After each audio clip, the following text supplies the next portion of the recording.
They come, the nades rain in. Here come the bodies as well. Guardian just put one down. Can he find a second? You better believe he can. Not another. Surely! Guardian, stop it, Guardian! Shuts down 4, and the dream is real. Shot. Now this round is back. Oh, Destiny!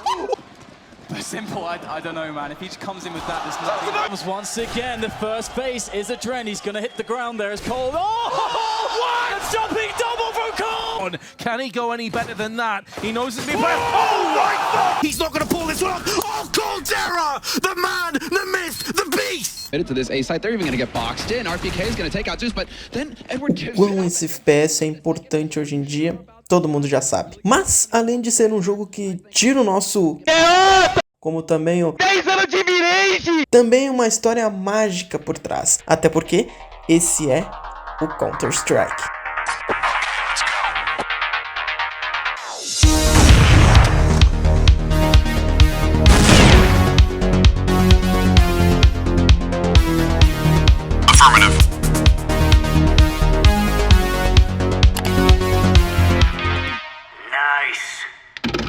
Counter-Strike é uma franquia muito em alta nos dias de hoje, sendo no mercado das skins, como também no competitivo.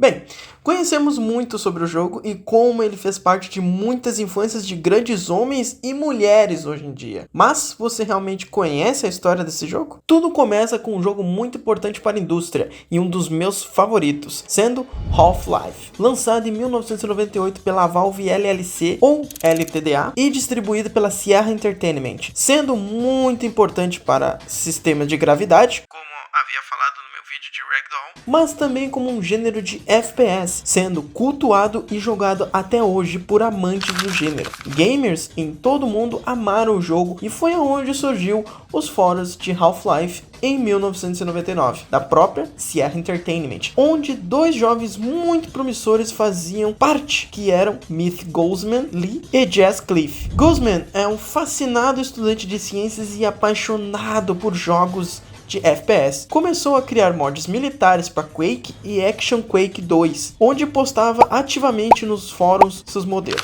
Já Cliff era um organizador e divulgador de modificações de jogos, nos mesmos fóruns que Guzman. Até que um dia Cliff se interessa nos projetos de Guzman e decidem juntos criar um projeto de tiro tático, onde usaram um CDK de Half-Life, por haver mais suporte e ser um jogo com mecânicas mais avançadas de tiro da época. Após as tentativas de escolhas de nome como Terrorist Wars, Counter Force e Strike, até a junção de tudo que resultou em Counter-Strike, Terrorist Wars, mas eles pensaram o mesmo, fazendo com que deixassem apenas Counter-Strike. Em julho do mesmo ano é lançado a beta 1.0 do mod, um pouco cru ainda, com apenas um arsenal limitado de armas como Glock, US, M4, AK, AWP, que nessa época se chamava Arctic Warfare Magnum, HE e entre outras. E seus mapas também eram escassos, como os mais jogados sendo o CS Animation e os seus outros mapas, CS Siege, CS WPN The Poach e CS Prison. Todos apenas de resgate de reféns e sem a implementação do modo Defuse. Logo em seguida, no beta 1.1, apenas foi de bug fix e balanceamento. No beta 1.2, onde foi para acabamento dos mapas. No beta 2.0 foi onde o primeiro implemento do modo Defuse do CS com o mapa de The Nuke. Beta 3.0 foi adicionado o mapa CS Facility. Na última atualização do ano foi lançada a Beta 5.0, que foi apenas a adição de mais alguns mapas. E em 2000 foi lançado a Beta 6.0, onde foi a solidificação, que aquele mod era uma mina de ouro, onde até mesmo a Valve estava de olho. Nessa sendo a maior atualização, onde foi atualizado e incluído modelos novos de personagens, antes da compra oficial da Valve. Mas tivemos na Beta 7.0 a adição de The Inferno, sendo jogado até hoje. Então em março deste ano, a Valve entra em contato com os criadores do mod e inicialmente oferecendo suporte ao projeto deles, onde foi o meio da avaliação do projeto direto pela Valve, constatando que o carinho que era feito naquele projeto era tão valioso e rico que a Valve decidiu não apenas só apoiar o projeto, mas também oferecer uma proposta irrecusável para seus desenvolvedores, além também de dando-lhes a oportunidade de trabalho como desenvolvedores dentro da empresa. Assim, foi aceito e então a Valve incluiu Counter-Strike à sua biblioteca, agora não mais como apenas um mod, mas sim como um jogo novo, com mecânicas e atribuições originais para o projeto. Então, em 1º de novembro de 2000 é lançada a versão definitiva e oficial de Counter-Strike, sendo daí em diante um marco não só para a indústria de videogames, mas como também dos FPS competitivos e dos videogames para computador. Sua influência em lan houses de todo mundo foi estrondosa. Qual lan house que você não ia e não tinha um CS 1.6 para jogar com os amigos? Aliás, essa versão foi a mais popular, pois foi onde foi o melhoramento dos mapas já existentes, adição notória das armas como Galil e Famas, respectivamente para o lado TR e CT, e o diabólico escudo tático Apelão, que não sinto falta e que é uma mochila de criança. E também, além disso, era a versão mais jogada nas lan houses. Porém, na época do seu lançamento, a versão 1.6 saiu diretamente para Steam, fazendo com que muitos não quisessem ter que ingressar nessa nova plataforma. E o que muitos não sabem, mas algumas voice commands da rádio do CS foram gravadas pelo próprio Glyph.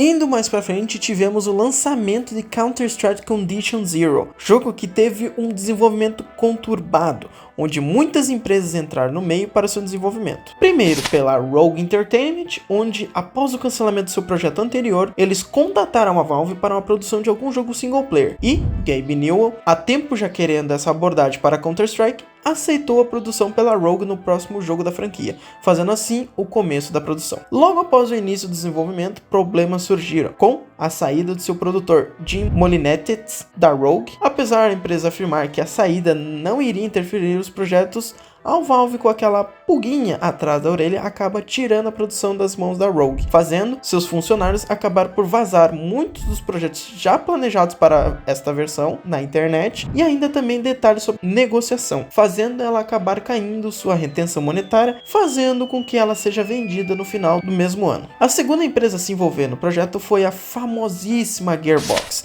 que já havia trabalhado com a Valve no desenvolvimento do port de Half-Life e no pacote de expansão Half-Life Decay para PlayStation 2. Após a criação de tais jogos, ela se dispõe em continuar o projeto de Counter-Strike, então fazendo o descarte de modelos antigos, assim a recriação do jogo como um todo, fazendo adições de novos mapas feitos por mentes brilhantes da comunidade como David Johnston, nada mais nada menos que o criador do mapa Dust 2, como também Mike Mixilla-Newan, criador do mapa State. Porém, após o seu adiamento em 2002, depois da divulgação no ano anterior, a Valve acabou por decidir querer ir para um caminho mais linear de campanha, fazendo com que a Gearbox saísse com o motivo de focar agora, abre aspas, tecnologia futura e jogabilidade mais inovadora, fecha aspas. Se uma não deu certo, e nem na segunda, a terceira vai dar. Então a terceira empresa entrou para completar o projeto, que foi a Ritual Entertainment,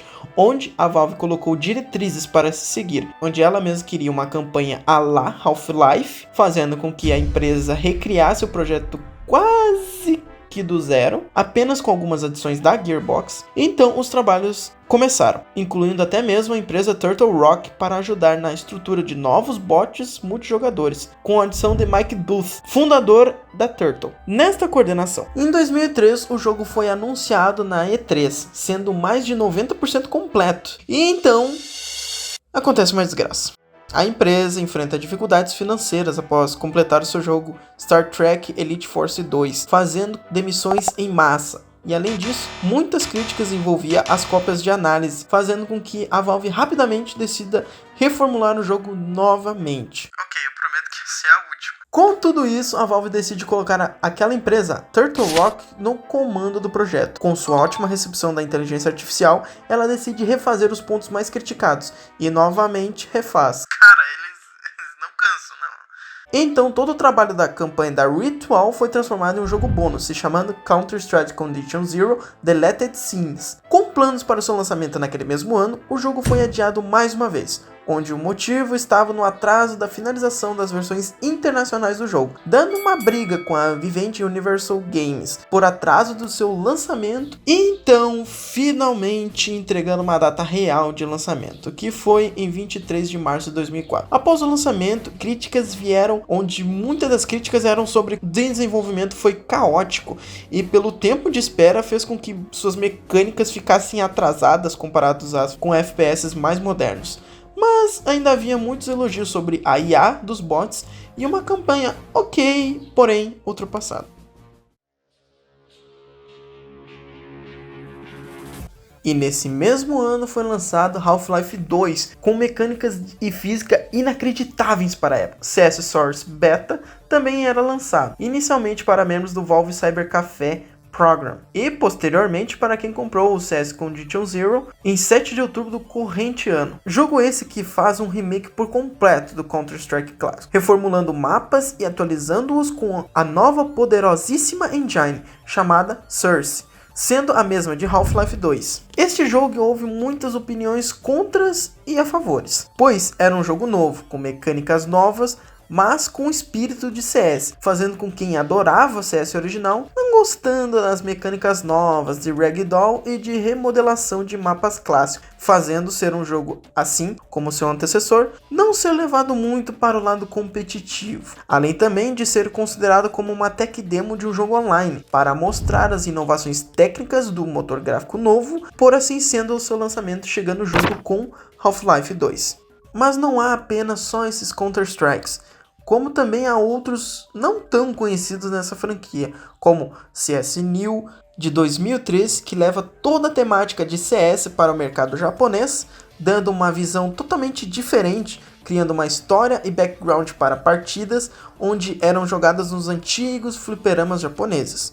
CS Online de 2008, onde é um jogo licenciado pela Valve para a Nexon ao mercado asiático, baseado no CS Condition Zero e com motor gráfico do 1.6, contendo armas bizarras, modos não originais, além de apelos comerciais com microtransações, pois o jogo era free to play. E também, mais pra frente, CS Nexon Zombies de 2014, que foi um jogo onde incluía o modo Zombies, que era muito jogado, mas ainda mantendo os modos originais de Defuse e Resgate, onde em 2019 foi trocado para seu nome para CS Nexon Studio, para refletir a variedade de modos e não só apenas dos zombies. Além disso, em 2008, houve uma polêmica envolvendo o Brasil, que foi o seu banimento em todas as lojas pelo seu mapa CS Rio, onde, segundo o juiz federal, alega que jogos trazem imanentes estímulos à subversão na ordem social, atentando contra o Estado democrático e de direito e contra... Enfim, logo após isso, a distribuição e venda foi banida no território brasileiro. Porém, o uso não. Ou seja, você não podia comprar, mas poderia usar se já tivesse uma cópia do jogo, fazendo com que campeonatos da época e lan houses ainda pudessem jogar o seu CSzinho sem preocupações. Porém, essa polêmica não durou muito, já que em 2009 a decisão foi derrubada e sua venda no Brasil foi liberada novamente em todas as lojas do país. Ok, sem mais enrolação, chegamos no ano de 2012, com o lançamento de Counter-Strike Global Offensive.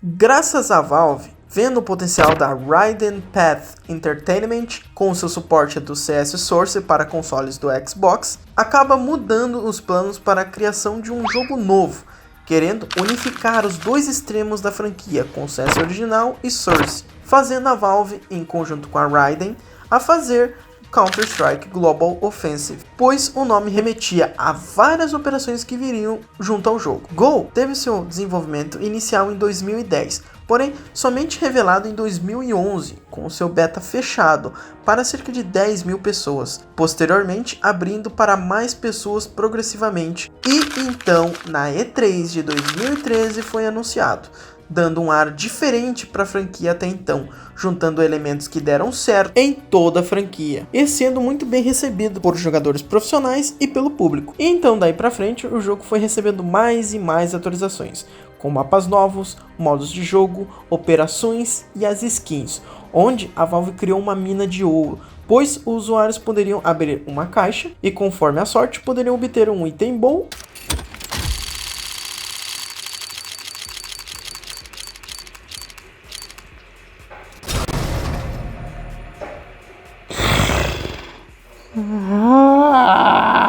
arma diabólica, meu Deus do céu! Ou não. E além disso, você poderia vender essas skins pelo próprio mercado da Steam, onde podia vender uma skin de 5 centavos ou de um item de quase 100 mil reais, além de existir um sistema de float, dando um tipo de classificação para cada uma das skins, sendo ela veterana de guerra, bem desgastada, testada em campo, pouco usada ou nova de fábrica, fazendo com que skins sejam únicas, com valores de raridade ainda maior, com um float mais próximo a zero. Além disso, que esse CS foi onde teve o boom de pro players e campeonatos valendo muito dinheiro, onde trazia os pros da velha guarda, como por exemplo Forest, Kerrigan, Fer, FNX, Koku e Fallen, como também introduzia novos como Simple, Device, Donk, Zio, Coldzera no cenário competitivo, onde também seu jogador Coldzera virou lenda na própria comunidade, tendo ganhado MVP em vários campeonatos e sendo imortalizado com um grafite dentro do jogo com sua jogada no mapa Mirage, assim como Simple e Olofmeister. Após 10 anos do lançamento de CSGO, a Valve anuncia surpreendentemente uma atualização incrível para CSGO, atualizando mecânicas, gráficos e entre outras adições, ainda deixando a versão gratuita do jogo, trazendo ainda mais jogadores para o seu novo jogo. Com atualizações do seu motor gráfico, muitas mecânicas e sistemas foram modificados, onde o suporte para macOS, sistemas 32 bits e DirectX 9 sendo encerrado, onde também foi retirado inicialmente os mapas Cache e Train, assim como os modos de jogo como Danger Zone, que era o modo Battle Royale de CS, adicionado em 2018. O jogo foi inicialmente bem recebido por suas inovações, porém com o tempo problemas foram ocorrendo, como bugs constantes, performance excessiva, anti-cheat impreciso, tiros que não pegam, entre outros problemas, onde a Valve está lançando atualizações para consertá-las. Aqui também continuamos com um mundo ainda mais consolidado das skins, como também no cenário competitivo, onde após 8 anos sem algum título grande, o time da Fúria acaba levando Fissure Playground 2, com a line de Fallen, Cacerato, Yuri, Molodói e Ekindar, e Side como coach. Com certeza um momento histórico para o Brasil, onde deixa qualquer torcedor do cenário apaixonado. E em 1º de novembro deste ano, o jogo irá completar seus 25 anos de história, como toda franquia, com seus altos e baixos. Mas isso também reflete em nós, os jogadores, como toda história faz parte da nossa, que jogava CS nas LAN houses, ou que jogávamos CS Source online, ou que olhava os campeonatos de CSGO e se imaginava um pro player, como grandes nomes ou que ainda vive as nuances de CS2. Mas nunca devemos esquecer de onde veio tudo isso e o que aquele projeto pequeno virou em poucos anos, ajudando a muitas pessoas a surgir no cenário, como também estabelecendo a Valve como uma das maiores e mais lucrativas empresas de jogos do mundo. E é admirável a evolução que foi diante desses anos, com tropeços, quedas, mas nunca desistindo e sempre tentando ser melhor. E além disso, por mais que Cliff e Guzman não fazem mais parte da equipe da Valve, com o Guzman ainda na indústria de jogos com seu mais novo projeto Alpha Response e esse armário de 2 portas, Cliff, após sua prisão por alegações de exploração de menor, hoje solto, não havendo informações oficiais de sua vida após esse fato. Eles são responsáveis por tudo que CS se tornou nos últimos anos e o legado que esse mod levou até arquibancadas, noites de jogatina e história dos seus jogadores.